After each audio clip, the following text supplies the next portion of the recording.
सिर्फ मनोरंजन नहीं बल्कि समाज का आईना है। एक खबर को पढ़कर शायद आप भूल जाएं, लेकिन जब वही कहानी पर्दे पर जिंदगी बनकर आपके सामने आती है तो न सिर्फ कहानी बल्कि डायलॉग तक दिलो दिमाग में उतर जाते हैं। फिल्में वो जादुई दर्पण है जो उन मुद्दों को उजागर करती है जिन पर लोग खुलकर बात करने से कतराते हैं। और जब बात दलित मूल के फिल्म निर्माताओं की आती है तो ये जादू और भी गहरा हो जाता है।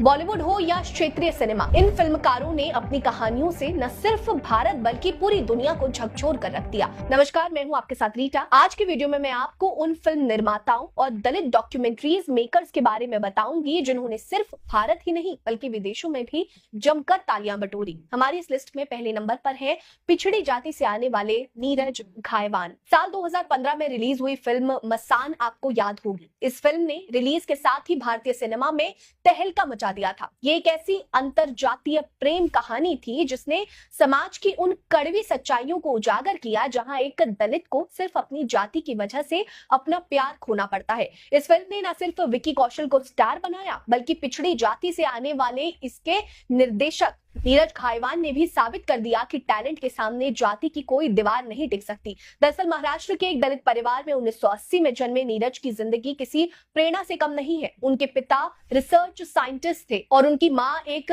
गारमेंट स्टोर चलाती थी। आर्थिक रूप से मजबूत होने के कारण नीरज को बेहतरीन शिक्षा मिली। हैदराबाद के केंद्रीय विद्यालय शिवरामपल्ली से स्कूली शिक्षा प्राप्त की। चैतन्य भारती प्रौद्योगिकी संस्थान से इलेक्ट्रिकल इंजीनियरिंग और पुणे के सिम्बोसिस इंस्टीट्यूट से मार्केटिंग में MBA करने वाले नीरज का सफर पढ़ाई से शुरू हुआ, लेकिन उनका दिल तो सिनेमा में बसता था। अनुराग कश्यप के साथ फिल्म गैंग्स ऑफ वासेपुर में असिस्टेंट डायरेक्टर के तौर पर कदम रखने वाले नीरज ने डायरेक्टर के तौर पर फिल्म मसान से इतिहास रच दिया। इस फिल्म ने उन्हें 61वें फिल्म फेयर अवार्ड में बेस्ट डेब्यू डायरेक्टर और 63वें नेशनल फिल्म अवार्ड्स में बेस्ट डेब्यू फिल्म का खिताब दिलाया। नीरज की कहानी बताती है कि अगर मौका मिले तो दलित मूल का कोई भी शख्स दुनिया को हिला सकता है। पिछड़े समाज से आने वाले दूसरे डायरेक्टर हैं नागराज मंजुले। दरअसल साल 2016 में मराठी सिनेमा में एक ऐसी लहर उठी जिसने न सिर्फ मराठी दर्शकों को बल्कि गैर मराठी दर्शकों को भी झकझोर कर रख दिया। ये फिल्म थी सैराट, एक ऐसी फिल्म जिसने जातिगत भेदभाव और ऑनर किलिंग की कड़वी सच्चाई को पर्दे पर उतारा। इस फिल्म के पीछे नागराज मंजुले थे जिनका महाराष्ट्र के